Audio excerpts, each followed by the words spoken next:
Hello student, मैं shine Luthra. आज मैं आपको इस वीडियो में क्लास 6 की मैथ्स का चैप्टर 5 उसकी एक्सरसाइज 5.5 हम करेंगे। Which of the following are models for perpendicular lines. अब इनमें से कौन सा जो है मॉडल है परपेंडिकुलर लाइन का? The adjacent edges of a table top. जो टेबल टॉप होता है, अगर हम उसका एजेस देखें तो वो क्या होता है हमारा। अगर टेबल देखो हमारा इस तरीके से होता है, इस टाइप से ऊपर का जो टेबल टॉप होता है। अब जो टेबल टॉप के एजेस होते हैं, ये यहाँ से और ये यहाँ से, ये क्या है? अगर हम इन दोनों को आपस में आगे बढ़ा दें तो ये क्या बनेगा? ये हमारी परपेंडिकुलर लाइन जो है वो बनेगी। अगर आपने इंट्रोडक्शन वीडियो देखा होगा तो आपको पता होगा कि कौन परपेंडिकुलर लाइंस हमारी किस तरीके से बनती हैं। ये हमारा परपेंडिकुलर लाइंस जो है वो बनेगी। इस पे एक होता है हमारा परपेंडिकुलर लाइन और एक होती है हमारी परपेंडिकुलर बाइसेक्ट। तो परपेंडिकुलर लाइन और परपेंडिकुलर बाइसेक्ट में क्या फर्क होता है वो मैंने इंट्रोडक्शन वीडियो में समझाया है। तो यहाँ पे जो एजेस ऑफ जो टेबल टॉप होता है वो हमारा परपेंडिकुलर लाइंस होती हैं। The line of railway track. अब रेलवे ट्रैक जो होता है वो परपेंडिकुलर लाइन नहीं होती। रेलवे ट्रैक इस तरीके से चलता है, ठीक है, यानी कि वो तो पैरेलल लाइंस होती हैं। जो रेलवे ट्रैक होता है वो पैरेलल लाइंस होती है। परपेंडिकुलर लाइन क्या होती है? जैसे कि ये हमारा, इसके ऊपर हम कहीं पे भी परपेंडिकुलर बना सकते हैं। परपेंडिकुलर वो होता है जिसमें 90 डिग्री का एंगल बनता है। या वो हमारा इस साइड में भी बन सकता है, चाहे तो हम बिल्कुल सेंटर में भी बना सकते हैं 90 डिग्री का एंगल, चाहे हम इधर साइड में भी बना सकते हैं, ठीक है। तो ये जो इस टाइप से बनते हैं ये हमारे परपेंडिकुलर लाइन बनती है। लेकिन जो रेलवे ट्रैक होता है वो इस तरीके से होता है, इसलिए ये नॉट परपेंडिकुलर आ जाएगा, नॉट परपेंडिकुलर लाइन्स, ठीक है। उसके बाद line segment forming the L letter. अब एल लेटर क्या है? ये भी हमारा परपेंडिकुलर है, क्योंकि हमारा देखो ऐसे बनता है इस टाइप से, और परपेंडिकुलर लाइन भी ऐसे बनते हैं, 90 डिग्री का एंगल बनता है उसमें। तो ये भी हमारा परपेंडिकुलर है। उसके बाद द लेटर ऑफ वी। अब वी तो हमारा इस तरह से बनता है, इसमें तो कुछ भी परपेंडिकुलर नहीं, 90 डिग्री का एंगल ही नहीं बन रहा, तो ये नॉट परपेंडिकुलर है, नॉट परपेंडिकुलर लाइन लिखना आप, ठीक है। क्वेश्चन नंबर 2 है, let P Q be the perpendicular to the line segment X Y. Let P Q and X Y intersect in the point A. What is the measure of P A Y. तो हमें पहले एक line बनानी है। कौन सी बनानी है? हम एक लाइन बनाएंगे पहले एक्स वाई। इस तरीके से हमें एक्स वाई बनाना है, और एक्स वाई को जो है हमने यहाँ पे एक्स वाई के ऊपर हमने एक बनाना है पी क्यू। ये हमारा पी हो गया, ये हमारा क्यू हो गया। अब एक्स वाई के ऊपर जो है वो पी क्यू है, ठीक है, वो इंटरसेक्ट कर रही है। इंटरसेक्ट मतलब एक दूसरे को काट रही है। कहाँ पे? पॉइंट ए पे। यहाँ पे हमारा 90 डिग्री का एक एंगल बन रहा है, ठीक है। तो let P Q be the perpendicular line. अभी जो पी क्यू है वो परपेंडिकुलर लाइन है एक्स वाई के ऊपर। Let P Q and X Y intersecting the point A. अभी इंटरसेक्ट भी कर रही है इस पे। What is the measure of P A Y. तो पी ए वाई का मेजर क्या है? पी ए वाई पे कौन सा हमारा एंगल बन रहा है? पी ए वाई पे जो है हमारा एंगल बन रहा है 90 डिग्री का। तो यहां पे हम लिखेंगे यहां पर पी क्यू इज परपेंडिकुलर, ठीक है। यहां हम लिखेंगे P Q is perpendicular to line segment X Y. कि जो पी क्यू है वो एक्स वाई के ऊपर परपेंडिकुलर है। उसके बाद P Q and X Y intersect at A के ऊपर जो है वो इंटरसेक्ट कर रहे हैं।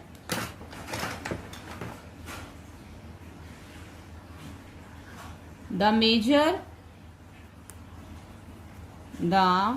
Major of angle P A Y is equal to 90 degree.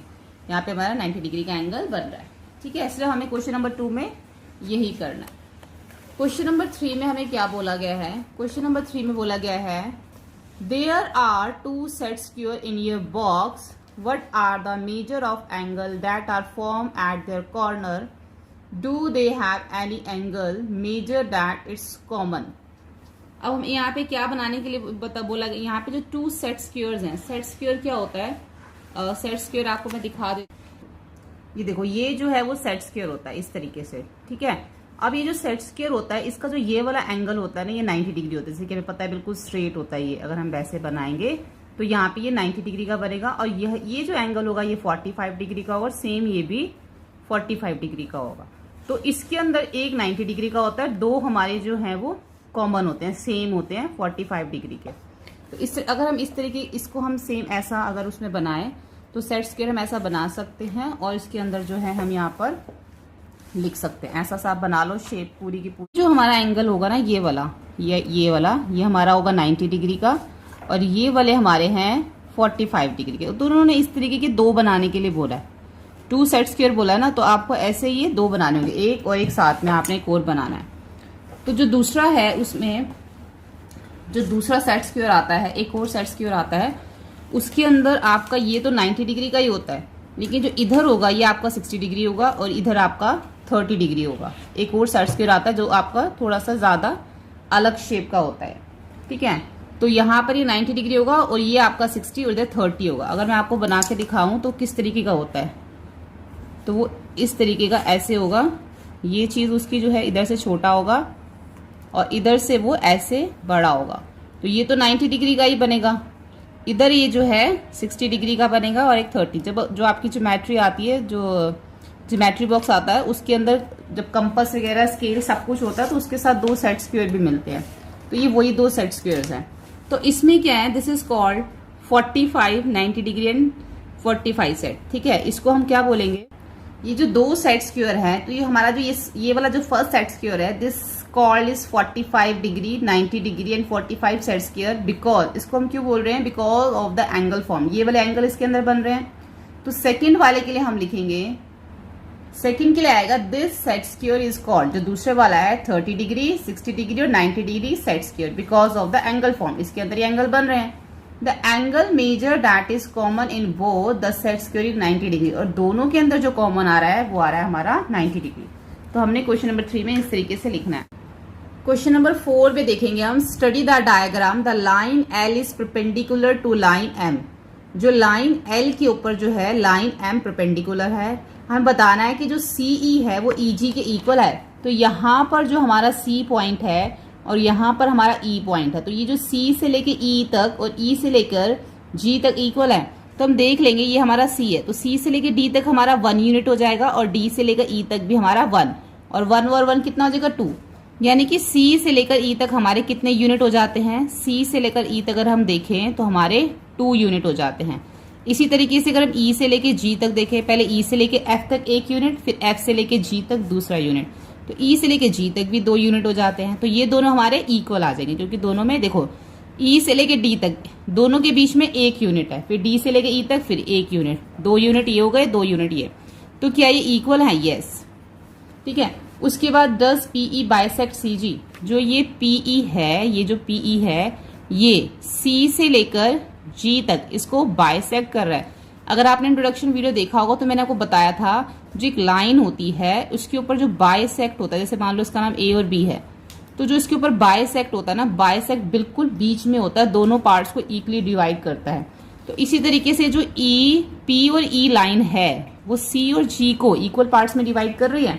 जैसे कि अभी हमने ऊपर देखा था, सी से लेकर ई तक हमारे 2 यूनिट है, फिर हमारे ई से लेके जी तक हमारे 2 यूनिट है, तो इससे हमें पता चल रहा है कि इक्वल पार्ट्स में डिवाइड कर रही है, क्योंकि दोनों में हमारे इक्वल जो इक्वल यूनिट आ गए, ठीक है। तो यहाँ से लेके यहाँ तक 2 यूनिट, फिर ई से लेके जी तक 2, तो यहाँ पे भी 2 है, यहाँ पे भी 2 है, तो ये बिल्कुल मिड में है, तभी दोनों आपस में दोनों की तरफ ये 2 यूनिट हमारे बन रहे हैं। तो हम सेम ऐसे लिख सकते हैं, सी से लेके ई तक 2 यूनिट, फिर ई से लेके जी तक भी इसमें 2 यूनिट जो है वो बन रहे हैं।